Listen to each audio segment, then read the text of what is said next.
vision. Welcome to the D-List, the show where I list things and my name begins with a D. Why, what do you call the show where you list things and your name begins with a letter?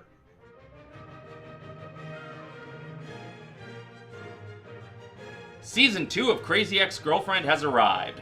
Finally, we have more of our favorite musical comedy about depression, anxiety, obsession, denial, rom-coms, and so many other topics, starring comedy musician extraordinaire Rachel Bloom, who has a long history of great songs featuring protagonists who are unstable but still relatable. Cause I steal pets from the popular people and then dress the pets up like the popular people. I steal pets from the popular people and hide them all in a shed. Relatability is a spectrum. And Rachel brought her talents and her writing staff's talents to a slew of catchy, hilarious, disturbingly relatable musical numbers in a variety of musical styles and with the occasional YouTube-exclusive explicit version. So today I'm gonna count down my top 10 favorite songs from Season 1 of Crazy Ex-Girlfriend. She's the crazy ex-girlfriend. What? No, I'm not. She's the crazy ex-girlfriend. That's a sexist term. She's the crazy ex-girlfriend. Can you guys stop singing for just a second? She's so broken inside. The night was going perfectly, mi amor. We were having a romantic Mexican meal. Or Cali-Mex. Cali-Mex Italian. I don't really know what this food is. But Rebecca's trying to get some alone time with Josh until all his friends show up and hijack the attention. It was a group hang, group hang. You're so far away in a group hang. A group hang, group hang. Do we really need all these nachos? Whether it's an attempt at one-on-one time unexpectedly hijacked, or just a party that only has one other guest we know, we've all experienced that frustration of a larger group obstructing our chance to talk to the person we really want to spend time with. 'Twas ever thus when you think you're going on a date and they bring people and you get screwed and then you get stuck with the check. A group hang, group hang. I'm so afraid of horses. But it's not enough for this song to just highlight a relatable bit of social awkwardness. It also takes satirical aim at vaguely pseudo-Mexican restaurants. Does the chef know what Mexico is? It's another great example of you being able to have multiple jokes in the same song. Not, the group hang idea is a great solid idea by itself, but then there's this other joke of what's going on with this menu. How are they not offended with the bastardization of their culture? Is it just me? Maybe it's just me. You're so far away in a group hang. She's the crazy ex-girlfriend. Can you guys stop singing for just a second? She's so broken inside. oh my God, I think I like you. Oh my God, I think I like you. Greg and Rebecca have been hooking up, and Rebecca is shocked to discover that she's developing deeper feelings. Cause while I'm getting spanked, I can't ignore the feels. But I say no, no, no, this is just about sex. And no, no, no, don't be such a girl bitch. Yet another relatable situation, discovering you have an inconvenient crush that just ruins all your plans. Although in my case, the crushes always came earlier at a less intimate point in the relationship. What I like about the song is that now people's courtship is backwards. Now you have sex with someone and then you realize you think you might like them. Right. As opposed to liking them and then having sex with them. It's like now people put the sex before the cart, the horse. The sex cart before the love horse. The love horse. In this case, we get Rebecca's adorably reluctant confessions of a schoolgirl crush, smothered in about as much sex as the CW would possibly allow. Is there an IUD that can stop the image of you and me? Getting married on a hillside, surrounded by ducks, and then we get into a rowboat. Oh my God, I think I like you. She's the crazy ex-girlfriend. Can you guys stop singing for just a second? She's so broken inside. Time is running out. You've got to act now. Rebecca accidentally sends Josh the wrong text, so she has to leave a meeting early to find his phone and delete it before he sees it. And everybody in the meeting supports her with a song, although they can't exactly come to an agreement on what the disaster should be called. It's a text emergency, baby, can't you see? Text emergency, that term just occurred to me. It's gonna catch on instantly. Wait, what about textastrophe? That sounds better to me. And this is relatable to both an audience member who may have sent some awkward messages in the past, and an audience member who wishes they could punch up some underwhelming descriptors. The joke of Texmergency was established, and we kind of said, let's do this early 80s rock thing. But then by the time we even get to the first chorus, there's another joke coming at you of like, they're arguing over what the phrase is and which one's catchier. Ever since Seinfeld coined half the Western vernacular, lots of comedy shows have really tried to push their quirky turns of phrase to describe common social situations. And I have to wonder how many of their writers' rooms sounded kind of like this, just going back and forth on which name would stick. Texmergency is the better term, Miss C. I want to go with textastrophe. I already put it on Urban Dictionary. Well, I think we can all agree that the ghost of Steve Jobs vote isn't the winning one. Mess apocalypse. Get out of here, Steve Jobs. She's a crazy ex-girlfriend. Can you guys stop singing for just a second? She's so broken inside. I don't know how, I don't know why, but I like ladies and I like guys. Daryl's made some discoveries about his own sexuality, so he's gonna make like Huey Lewis and share the news with The Office. We had met with Glad, and I had done some research about sort of preconceptions about bisexual people, and that was the extent, really, of the conversation. Was we need a song for Daryl. We talked for a few minutes. I was just thinking, like, what would Daryl think was like really rockin' music to use to announce this? And I just thought, like, Daryl would probably be into Huey Lewis, and I'm really into Huey Lewis, so I was like, you know, this would be a fun time to do a Huey Lewis-ish kind of thing. This song is not only catchy, it's educational. It addresses quite a few of the common misconceptions that most bisexual people I know are tired of dealing with. Oh, you're just gay. Why don't you just go gay all the way? The prospect of a comedy song about coming out might raise some concerns about sensitivity, but the humor comes not from Daryl's sexuality, but from his personality, and his long pre-established inability to read the room and gauge the appropriateness of a situation. Please make him stop. The show's not mocking the act of coming out, it's celebrating bisexuality. It's just mocking the act of holding your employees captive to bore them with details of your personal life. Sprightly, spry, I'm getting by. She's a crazy ex-girlfriend. Can you guys stop singing for just a second? She's so broken inside. Helps you scrub off the sleep and scrub on the day, or scrub off the day and scrub on the sleep. Don't know if you're morning or night shower people, whatever floats your boat. Okay, I can't even pretend to be objective with this one. I'm just a sucker for Music Man parodies. Hydrogen, 1 part oxygen, and 0 parts justice. Most parody tries to deflate its target, to either make the opposite point of the point the original target was making, or at least juxtapose it with the situation where the original point doesn't apply.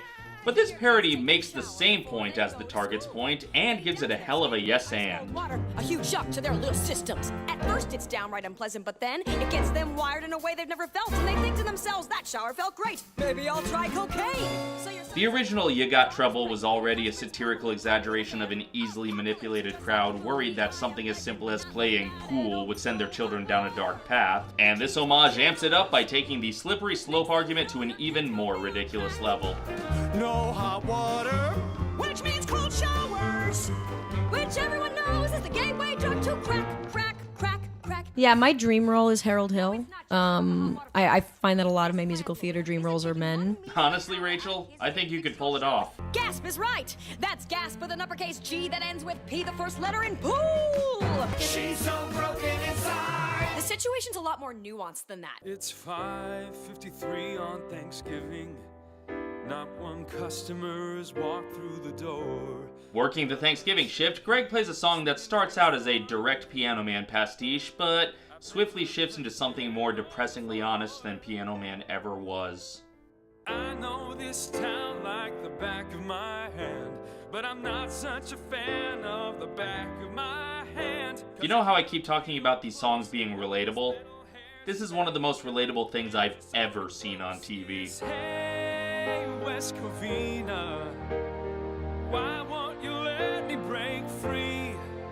Am I doomed to stay here, pouring my high school friends' beers for the rest of eternity? This was the show's first song to air more on the side of serious emotion than heightened comedy, and it would not be the last. I'll never go far, so pull up to the bar.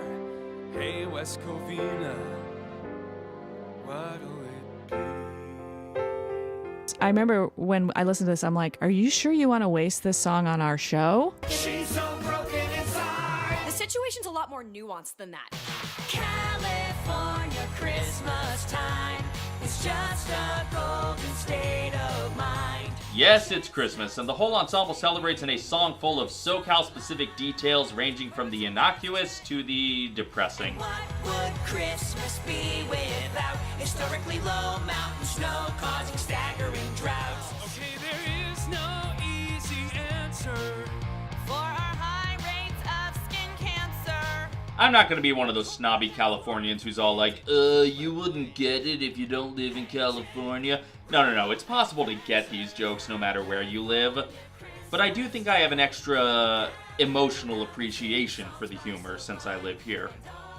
I mean, sure, I've only lived here a year and a half, but that's still longer than Rebecca has as of this song. The kids get lots of toys on Christmas morn, 'cause daddy makes big bucks directing porn.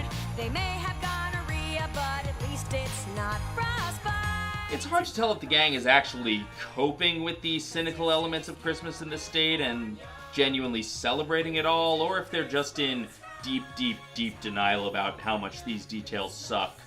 So on that front, it's pretty in keeping with the themes of denial running through the whole season. I get the sense Rebecca's in deep denial, but Josh is either genuinely psyched or just oblivious.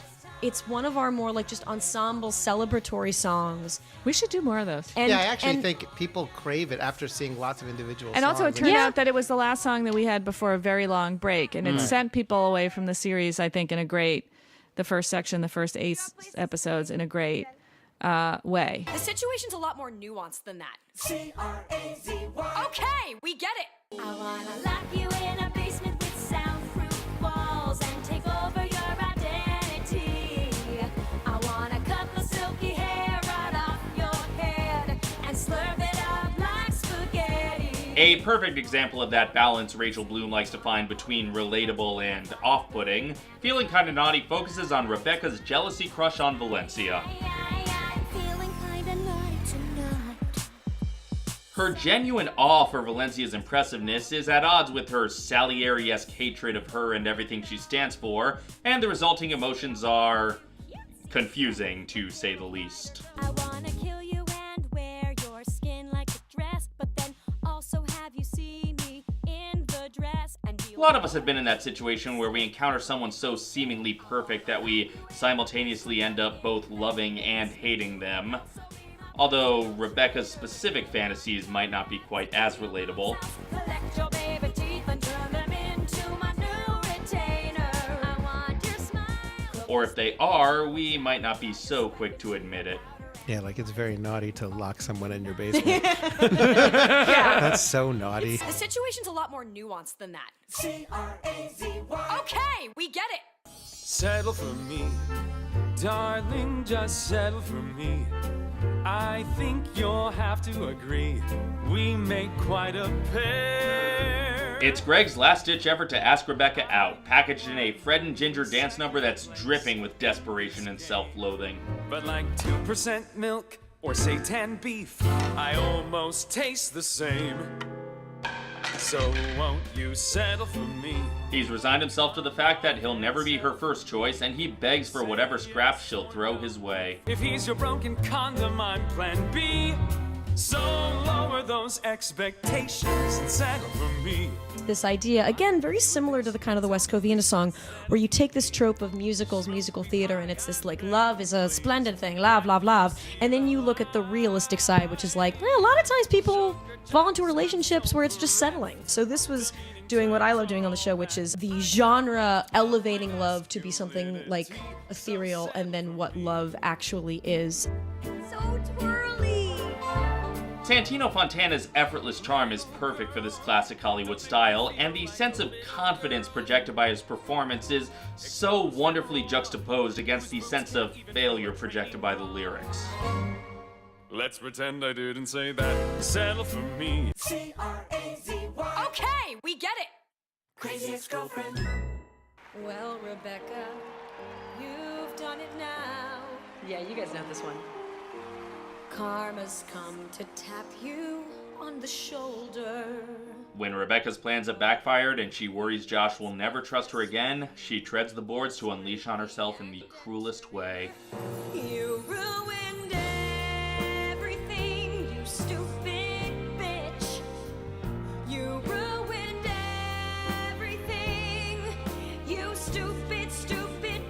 This is another song that leans more towards the serious, honest side than the wacky exaggeration side, and dear lord, is it ever relatable. You're a stupid bitch and lose some weight. Maybe we haven't all been caught in huge, elaborate lies like Rebecca was, but I think every single one of us knows that feeling of failure and that feeling of blaming ourselves for it. Because I've dealt with anxiety and depression, and like you're thinking the most hateful things when you are feeling like you have just ruined everything in your life.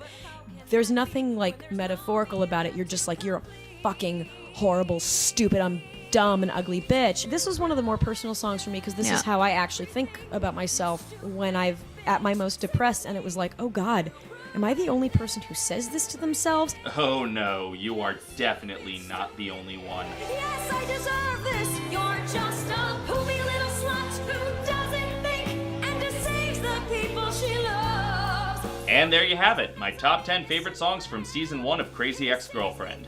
And that's just the very top of the list. There were plenty of other songs I loved nearly as much. So let's discuss all of our favorite songs from the show in the comments, and let's keep checking back as new songs are released this season.